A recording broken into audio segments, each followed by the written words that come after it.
प्यारे साथियों नमस्कार, स्वागत है आपके अपने चैनल लक्ष्य गाइड में। तो आज की क्लास में हम पढ़ेंगे twelfth Hindi objective question 2026 board exam. बच्चों ये वो सभी प्रश्न हैं जो बोर्ड एग्जाम में हर बार पूछे गए हैं। इनमें से एक भी क्वेश्चन ऐसा नहीं है कि बोर्ड एग्जाम में ना पूछा हो। तो आज की क्लास तो बहुत ही इंपॉर्टेंट होने वाली है, इसलिए आप सब इस क्लास को ध्यान से देखना और लास्ट तक बने रहना। तो चलिए आज की क्लास को स्टार्ट करते हैं। ये रहा आपके सामने पहला नंबर प्रश्न की बातचीत शीर्षक निबंध के निबंधकार का नाम है। इनमें से कौन से है जो बातचीत शीर्षक के निबंध के निबंधकार है? बालकृष्ण भट्ट है या मोहन राकेश है या फिर अज्ञे जी है या जयप्रकाश नारायण है? तो बातचीत जो शीर्षक पाठ है उनके लेखक है Balkrishna Bhatt ji. Option A right answer हो जाएगा। चलिए आगे बढ़ते हैं। अगला नंबर सवाल है बालकृष्ण भट्ट का जन्म कब हुआ था? जो बालकृष्ण भट्ट जी है उनका जन्म कब हुआ था वो बतानी है। तो ऑप्शन ए में है 20 जुलाई 1914 ईस्वी, ऑप्शन बी में है 23 जून 1844 ईस्वी, ऑप्शन सी में है 24 जून 1844 ईस्वी और ऑप्शन डी में है 26 जून 1844 ईस्वी। तो जो बालकृष्ण भट्ट जी का जन्म हुआ था वो हुआ था 23 जून 1844। ऑप्शन बी राइट आंसर हो जाएगा। चलिए आगे बढ़ते हैं। अगला नंबर सवाल है लहना सिंह का सिर अपने गोद में लेकर कौन बैठा था? कीरत सिंह बैठे थे या बोधा सिंह या वजीरा सिंह या इनमें से कोई नहीं? तो लहना सिंह को सिर के अपने गोद में लेकर बैठे थे वो बैठे थे वजीरा सिंह। तो हमारा 3 का राइट आंसर हो जाएगा ऑप्शन सी। चलिए आगे बढ़ते हैं। 4th नंबर सवाल है उसने कहा था कहानी कब प्रकाशित की गई? तो 1914 में हुआ था या 1915 में या 1916 में या 1913 में? तो जो उसने कहा था कहानी है वो हुआ था 1915 में प्रकाशित। ऑप्शन बी राइट आंसर हो जाएगा। चलिए आगे बढ़ते हैं। 5वां नंबर सवाल है सूबेदारनी किस कहानी की पात्रा है? तो सूबेदारनी जो है वो है उसने कहा था के। और यहाँ एक भी क्वेश्चन बन रहा है कि अगर पूछे कि मालती किस कहानी की पात्रा है तो वो हो जाएगा इसमें रोज। ऑप्शन सी हो जाएगा। चलिए आगे बढ़ते हैं। 6 नंबर सवाल है लहना सिंह के मामा कहाँ के रहने वाले थे? अमृतसर के रहने वाले थे या जयपुर के या ए और बी दोनों होगा या फिर इनमें से कोई नहीं? तो लहना सिंह के मामा अमृतसर में रहते थे। ऑप्शन ए राइट आंसर हो जाएगा। चलिए आगे बढ़ते हैं। 7 नंबर सवाल है बालकृष्ण भट्ट ने मोटा मोटी कुल कितने निबंध लिखे थे? 1000 लिखे थे या 100 या 10 या 50? तो बालकृष्ण भट्ट ने मोटा मोटी 1000 निबंध लिखे थे। ऑप्शन ए राइट आंसर हो जाएगा। चलिए आगे बढ़ते हैं। 8 नंबर सवाल दिया गया है उसने कहा था कहानी कितने भागों में विभक्त है? 5 भागों में विभक्त है या फिर 2 भागों में या 3 भागों में या इनमें से कोई नहीं? तो जो उसने कहा था कहानी है वो विभक्त है 5 भागों में। तो 8 का राइट आंसर हो जाएगा ऑप्शन ए। चलिए आगे बढ़ते हैं। अगला नंबर सवाल है कि बालकृष्ण भट्ट के पिता का नाम क्या था? बेनी प्रसाद भट्ट था या देनी प्रसाद भट्ट था या फिर ए और बी दोनों या इनमें से कोई नहीं? तो बालकृष्ण भट्ट जी के पिता का नाम था वो था Beni Prasad Bhatt. Option A right answer हो जाएगा। चलिए आगे बढ़ते हैं। 10 नंबर सवाल है बातचीत इनमें से क्या है? कहानी है या निबंध है या फिर उपन्यास है या भाषण है? तो बातचीत जो है वो एक प्रकार का निबंध है। ऑप्शन बी राइट आंसर हो जाएगा। चलिए आगे बढ़ते हैं। 11 नंबर सवाल है पलटन का विदूषक कौन था? लहना सिंह था या वजीरा सिंह या फिर बोधा सिंह या इनमें से कोई नहीं? तो पलटन का विदूषक वो थे लहना सिंह, नहीं sorry Wazira Singh. Option B right answer हो जाएगा। चलिए आगे बढ़ते हैं। 12 नंबर सवाल है सिख राइफल के जमादार लहना सिंह का नंबर क्या था? 105 था, 110 था, या 177 था, या 108 था? तो वो था 77। ऑप्शन सी राइट आंसर हो जाएगा। चलिए आगे बढ़ते हैं। 13 नंबर सवाल है, जर्मन पलटन को किसने मार गिराया? लहना सिंह ने मार गिराया था, या वजीरा सिंह, या फिर कीरत सिंह, या बोधा सिंह?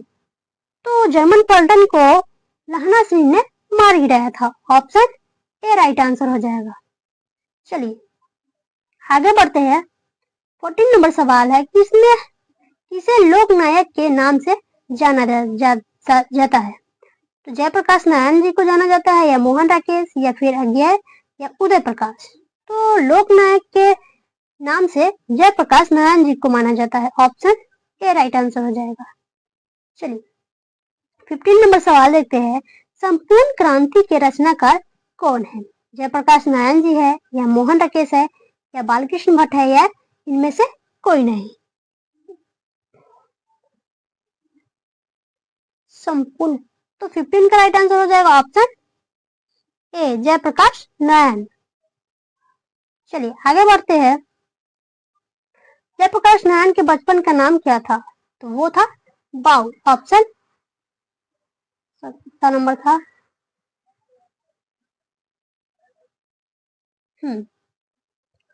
जयप्रकाश नारायण जी का बचपन का नाम था वो था Baul. Option B right answer हो जाएगा।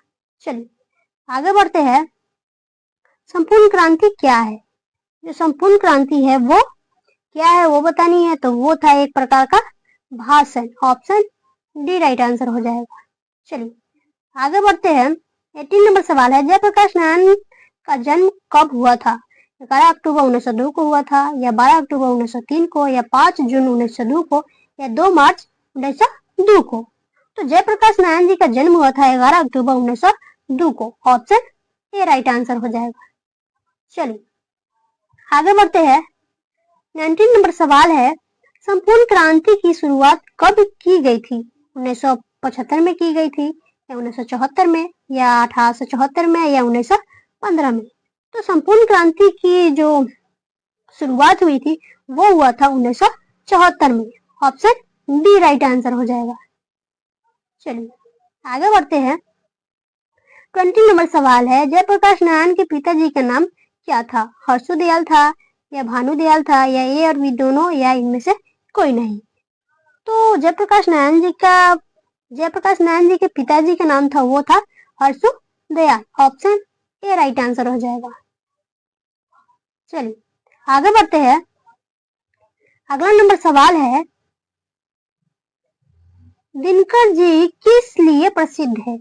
साहित्य रचना के लिए है, या कहानी के लिए, या फिर ए और बी दोनों के लिए, या इनमें से सभी? तो दिनकर जी वो प्रसिद्ध है साहित्य रचना के लिए। ऑप्शन ए राइट आंसर हो जाएगा। चलिए 22 नंबर सवाल देखते हैं।